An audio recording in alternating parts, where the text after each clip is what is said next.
So I got to play the full build of Diablo 4 last week, got to see most of the endgame, even attempted Torment mode, so yeah, that didn't go too well, and I was left with a pretty good overall impression of what we're getting at the launch. Of course, huge thanks to Blizzard for providing me early access to a pre-launch build to get this footage early. No story spoilers, as I will mostly focus on the endgame stuff and generally what you'll do past level 25 that you've already seen so many times in the beta weekends. That being said, Diablo 4 launches with a pretty solid lineup of content, a lot more it feels like than what Diablo 3 had at launch. I finished the main campaign at around level 48, and for those of you who asked me about this, no, I did not need to focus too much on the side content, besides maybe a few dungeons here and there, as I needed some of the legendary aspects for my builds. In fact, the main story is there to guide you through the majority of the new zones and give you lore context to the stuff that you'll be doing a lot of in the end game, like the Tree of Whispers, Helltide events, and so on. I was actually impressed that all the systems that eventually get to be part of the end game have a lore explanation via the main story and not just something that the game throws at you all of a sudden just because you're done with the main narrative. Also, your trusty horse companion, because the map is friggin' huge and you'll really make use of it as you revisit the same locations, open world events, and PvP zones with their endgame twists. You get it quite late into the campaign, however, at around level 38 or 40 for me, but once unlocked, it's now account-wide, so your alts can also use it, making their leveling a lot faster. I will, however, say for those still interested in the lore side of things, yeah, the main story held quite a lot of interesting moments, surprising character appearances, and generally will feel satisfying to those who still want to take a deep dive into the narrative. Just like how you can also choose to completely breeze through it by skipping all cutscenes, Blizzard really lets you do it all at your own pace. And it's clear from the way it ends that they set it up for the next DLC or the next big story drop that will happen sometimes post-launch, though of course I will not spoil anything there. However, there was one thing I found particularly, well, not disappointing but more so overlooked, which were the side missions that barely had an impact on anything. Maybe besides counting towards the regional progress and the occasional caches of loot, plus a few kinda tempted to have a sort of quest chain, but in reality they drop off a lot in the later stages, as you literally get like lots more XP and loot rewards from literally anything else besides them, to the point that they feel counterproductive for the time that you spend doing them. And that's because Blizzard has a clear view of what a level 50 player should be doing once the campaign is done, which involves the new content that unlocks immediately after and the one provided by the higher difficulties. One of the first things that unlocks once you're past the credits is the Whispers of the Dead, which offers a cool spin and now recycles the dungeons and the open world events throughout the world. I found this to be quite well executed, as it gives you more incentives to revisit some of the places you might have already been into. So now you will see these marked on the map via these special red icons. They will rotate every hour and now also drop an extra resource called Grim Favors that you can then turn into additional gear and resources. Once you collect enough, indicated by the segmented bar on the main map, you can exchange them at the Tree of Whispers for different caches of loot to better prepare for the even bigger challenges ahead. And as you move through difficulties, this feels like the thing that you're most likely to always fall back to when all else fails, is too difficult, or you just want a quick chance at a whole bunch of loot to hopefully progress more with your character.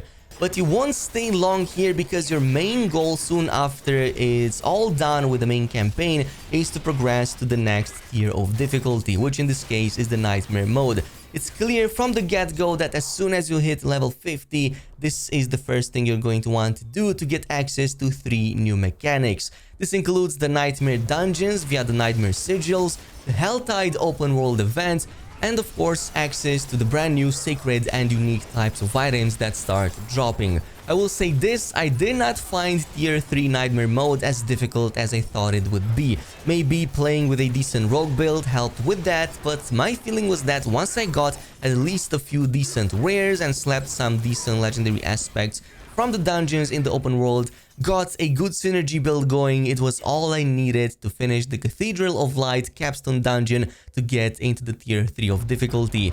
Cathedral of Light, which you access back in Kyovashad, in fact is a good measurement to get a taste of what the next difficulty tier will be before you even unlock it. So if you're struggling in it, generally speaking, you're likely going to struggle even more in the real thing.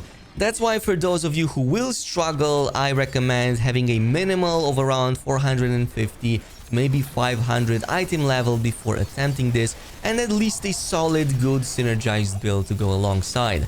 Now, loot is another aspect I want to touch on, and there are some differences to the beta weekend. First of all, do not expect as many legendaries to drop prior to level 25 and maybe even sometimes after that. What we saw at level 25 in the beta is what you should really expect at around level 50 or once you're about to finish the main campaign, which is when a lot more legendaries start dropping. That being said, once you start hitting Nightmare mode, then Diablo 4 really starts throwing great items at you with increased speed. Between the increased drop rates, new higher tier items, and the new content, you're practically swimming in secret drops and tons of legendaries, then you know what to do with. I will say that there's an annoyance curve when it comes to filtering through the heaps of loot that you get. It increases steadily as you reach level 50 and still get tons of like normal rares, but then it starts dipping once you unlock Nightmare mode and start getting the new secret items, because essentially that's what you're going to now focus on from that point on. It's a bit ironic to say, but I feel that I could organize my items better once I got a lot more secret items to drop than I could during the leveling process. That's because all the other normal rares that you get are likely going to end up being salvaged or sold so that you can upgrade your higher level gear.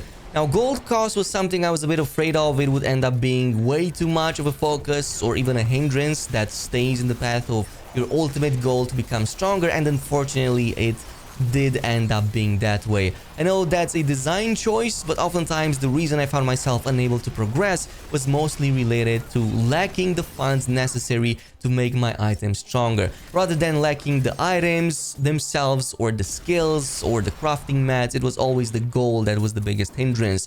I know this has been part of the genre for the longest time, but I thought that by this point Blizzard would have found a solution. And I'm not saying that because I'm concerned about the current state of the game, but of what can and will inevitably happen to the game's economy once gold selling services start popping up, which they will, and it's probably gonna be annoying.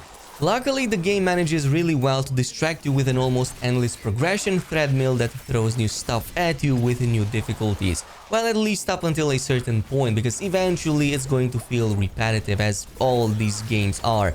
But I did try to attempt the Torment mode or tier 4 difficulty at around like 58 to 60, but was nowhere near enough, well, tanky, to even resist 1 or 2 blows. I had the damage, but it's clear that you need a lot more HP and defenses to attempt that. Maybe classes like Barb or the Druid can way before level 70, but Rogues, yeah, that class needs a bit more before pushing it, or maybe a different kind of build than the one I was going with.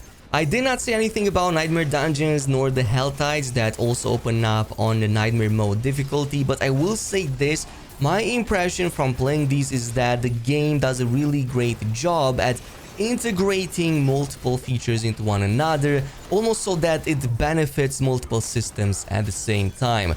Like, for example, progressing in the Nightmare Dungeon tiers isn't the only thing that you'll be doing here. Yes, all of these Nightmare Dungeons progressively give you better higher tier sigils that you will then use to access other higher level Nightmare Dungeons, but at the end of them you also get to upgrade the glyphs that you add in the Paragon system. So it's kinda a nice way to integrate all of this in a nice way that all feels synergized with one another, and all these systems work together to further progress your character so they don't feel disjointed or too separated from one another. Hell Tides is another one of those, well, open world events that you get to do every few hours, give or take. It kind of tends to spawn throughout the day, but it only lasts for 1 hour. I like the fact that it completely changes the scenery. It just adds a whole new dynamic to that specific zone it affects, which also replaces the spawns that happen in that area. Now pretty much all hell spawns, because you now have to fight hordes of demonic enemies, much more difficult than the usual ones, but they also drop better loot, and some of these new cinder kind of like resources, and these you funnel in the caches that also spawn inside and during these events to get even more chances at better loot. In any case, really solid impressions so far. Clearly, Diablo 4 has enough right now to keep us going until whatever the next content drop is going to be. I think that what Blizzard was aiming with this is to have a solid foundation and build upwards from there, which they clearly did very well. This is probably one of the best Diablo 4 launches that we had in a while. At least in my opinion. You can totally voice yours in the comments down below, and I cannot actually wait to play the full game. This is it. Thanks so much for watching, and until next time,